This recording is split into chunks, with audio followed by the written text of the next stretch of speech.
Muhammad wa ali Muhammad. A'udhu billahi minash shaitanir rajeem. Bismillahir rahmanir rahim. Alhamdulillahi rabbil alameen. Wassalatu wassalamu ala ashrafil anbiya wa sayyidil mursaleen wa habib ilahil alameen Abil Qasim Muhammad.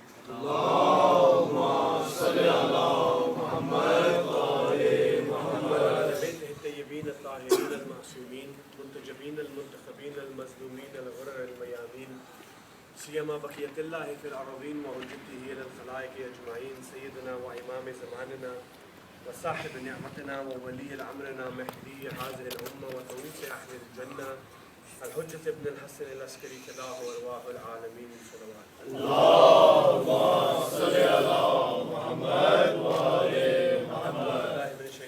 بسم الله الرحمن الرحيم. Just to mention briefly about the life of Hazrat Abbas, his paternal side, his maternal side, give you the background of his birth, and then to end with the side of Karbala. To begin, there is a ziyarat that every moment is reciting as he enters Hazrat Abbas' shrine in Karbala. I took an extract from that, just the first few lines, just to make a point here. The ziyarat that every moment recites when he visits the shrine of Hazrat Abbas, he says Salam of Allah and Salam of his favorite angels, his commissioned prophets and his righteous servants and all the shaheeds be upon you, O son of Amir al-Mu'minin. The emphasis that I want to give just on this is Hazrat Abbas is that personality that when you enter upon his grave, not only do you say, oh Abul Fadl Abbas, this is my salam, you say, Abul Fadl Abbas, Allah sends his salam upon you. Abul Fadl Abbas is that personality. We all know he's not one of the 14 or one of the 5. Yet he reached such a high status in life that Abul Fadl Abbas is that person that whenever you go to his shrine, you tell him that Allah subhanahu wa ta'ala sends his salam upon you. To mention his birth, we'll start from the paternal side and we'll go on to the maternal side. From the paternal side, we see he is the son of Ali ibn Abi Talib, a man that needs no introduction. But I will just mention 3 points about Imam Ali ibn Abi Talib just to tell you the character that Abul Fadl Abbas was. From his father, let's look at Imam Ali in 3 sections. We'll look at his knowledge, his strength and his patience. And we'll apply all 3 to Abul Fadl Abbas. If you want to look at Imam Ali ibn Abi Talib's knowledge, we see that Rasulullah said, Ana madinatul ilmi wa aliyun babuha. Man yurad al-ilm falyahth al-bab. That I am the city of knowledge and Ali is his gate. Those who want to acquire knowledge must enter through the gate. And this is a very specific point here. When Rasulullah said, those who want to acquire knowledge enter through the gate. Note, Rasulullah did not just say those who want to acquire Islamic knowledge. He did not just say those who want to inquire knowledge about philosophy. He said those who want to inquire knowledge in general, you must go to Ali ibn Abi Talib. And there's a hadith of Rasulullah in which he specifically stated, Imam Ali ibn Abi Talib said that as Rasulullah's soul was departing his body, Rasulullah gave me knowledge of one door. That door opened to 1,000 doors. And each one of those 1,000 doors opened to another 1,000 doors.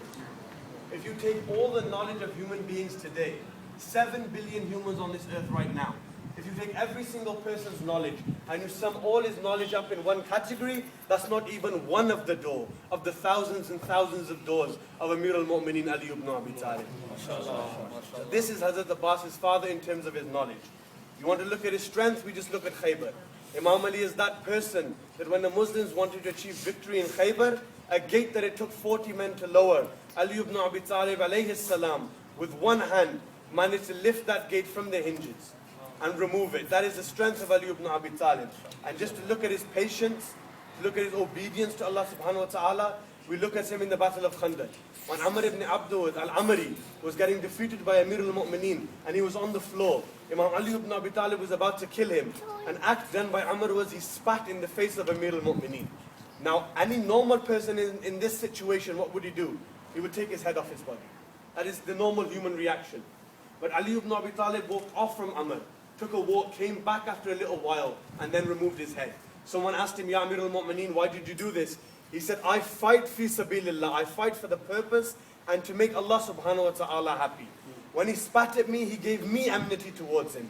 If I killed him from my enmity, I would give my command over the commands of Allah subhanahu wa ta'ala. And I am not a person that does that. So I took a walk, I calmed down, I asked Allah to forgive me for my anger, then I came back and did the hukm that Allah commanded me to do. This is the father of Abul Fadl Abbas. If you want to take a look at the maternal side, his mother, we all know his mother's name was Umm al-Baneen. We all know that. But this was not her name. This was a laqab that was given to her, al-Baneen, the mother of sons. Her real name was Fatima bint Qalbiya. This was the name of al-Baneen. She was known for her loyalty towards the Ahlul Bayt. And we have numerous hadith in our books, in our Kutub al-Arba. It is narrated that the Ahlul Bayt, all of them, even coming right down till our 12th Imam, each one used to praise Baneen. And even today, as we hear right now, what are we doing? We are praising Baneen.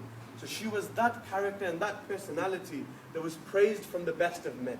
The best human being on earth was Rasulullah, even he praised her. So she was praised by everybody. She had 4 sons. The oldest one of those 4 sons was Abul Fadl Abbas. Now to talk about how Hazrat Abbas was born, Imam Ali ibn Abi Talib, from the death of Bibi Fatima, we note that Imam Ali ibn Abi Talib did not marry anybody until Bibi Fatima Zahra passed away. Due to the love that he had for this woman, he did not marry anyone else during her lifetime. When Bibi Fatima Salamullah alayha passed away, Imam Ali approached his brother Aqil, who was a master of genealogy. He knew tribes, he knew which tribe was known for what merit. Imam Ali ibn Abi Talib said, "Oh Aqil, can you find me a woman from the tribe of heroes, a woman from the tribe of noblemen and warriors, and I want to conceive a son with her who would help my son Abbas, who would help him in the battle of Karbala, who would help my son Imam Hussaini a.s. So the moment this was quoted to Aqil, Aqil replied, "The best person that I can think of right now is from the tribe of Bani Qalb, and that is Baneen." Salawat. Allahumma salli ala Muhammad wa ali Muhammad. The Abbas was born on the 4th of Sha'ban, 26 AH, and the first voice he heard was Imam Ali ibn Abi Talib's voice. Why? It's because Imam Ali ibn Talib was the person who gave the adhan in his ear and the iqamat in his ear. So the first voice that Hazrat Abbas heard was Amirul Mu'mineen. Just to mention his name, and then I will end on the Battle of Karbala. When the name was being decided as to what name we shall give this baby that is born, Lady Zainab Salamullah alayha approached Imam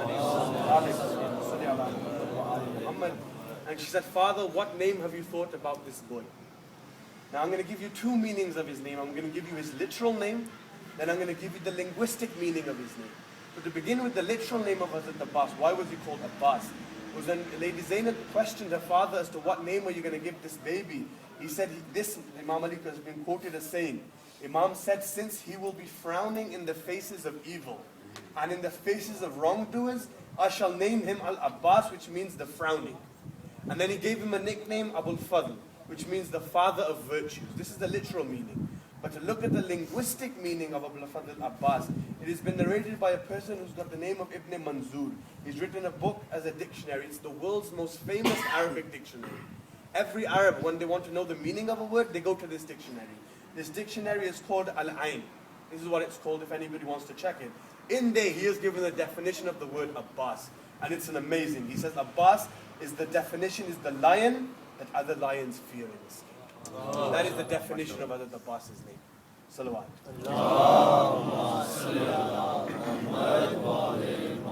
During the Battle of Karbala, just to mention the role of Hazrat Abbas in that battle, and to mention what he did, and to briefly mention his death, we see that Hazrat Abbas was the backbone of the army. He was the person who was the standard bearer of Imam Hussain a.s. He asked many times, "Oh brother, do I have permission to go and fight?" He asked many times, "May I go and fight?" But not once did Abu Abdullah give him permission in the beginning. He kept denying him. And when Hazrat Abbas asked him, "Why you're not giving me permission?"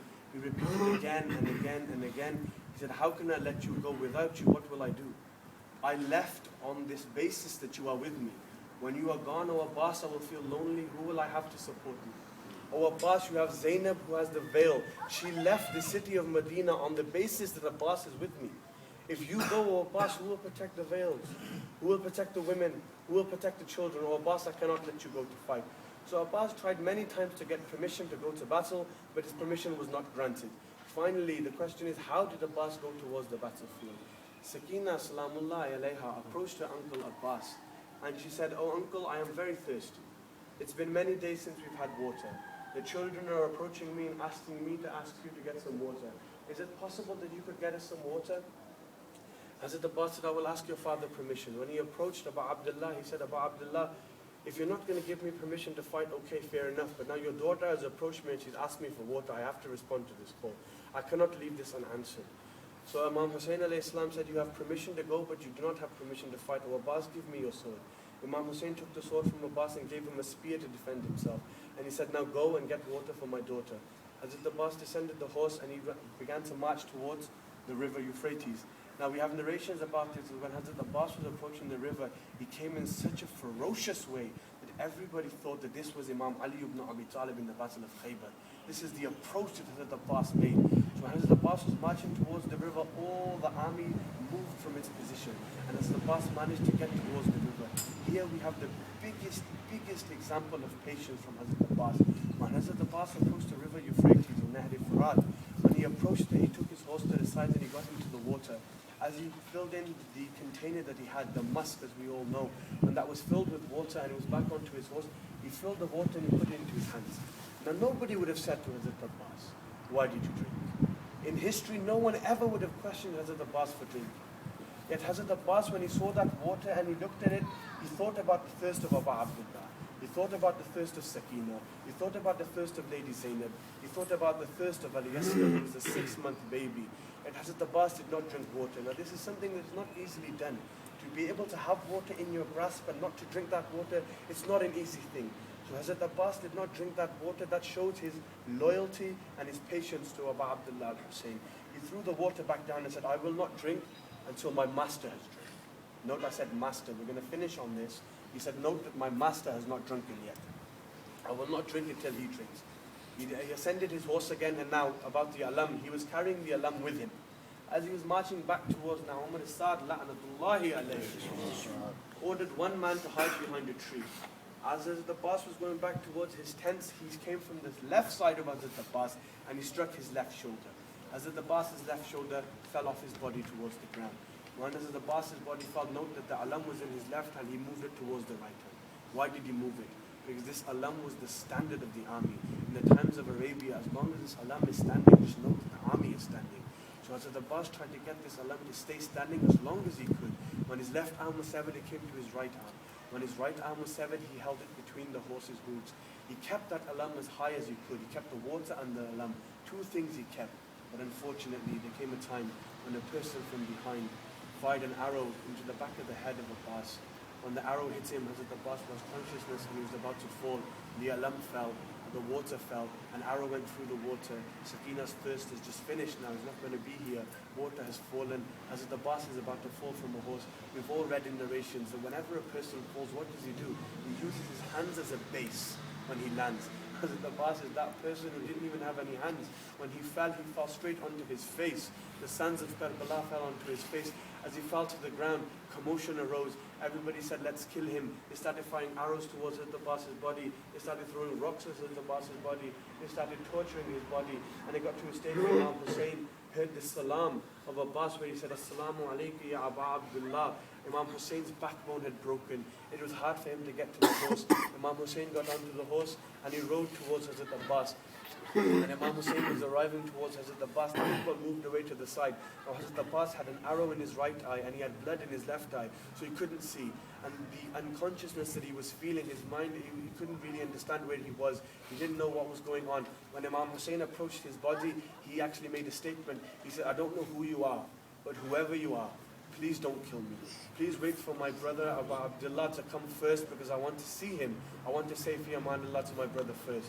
Abu Abdullah took his head and put it in his lap and he said, oh Abbas, this is me, I am your brother Abu Abdullah. Abbas, what do you want? What is going on? How do you feel in this situation?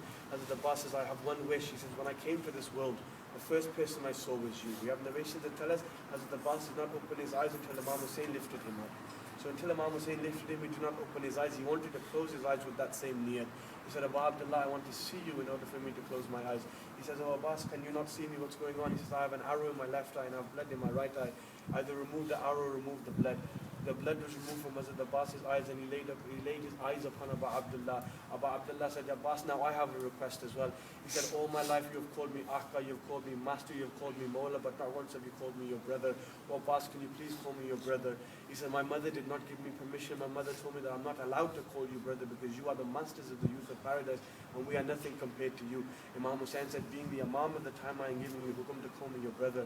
Abul Fadl Abbas called him brother and the holy soul departed from Hazrat Abbas's body. Inna lillahi wa inna ilayhi raji'un. وَسِيَعْلَمُ الَّذِينَ ظَلَمُوا أَيَّ مَنْقَلَبٍ يَنْقَلِبُونَ.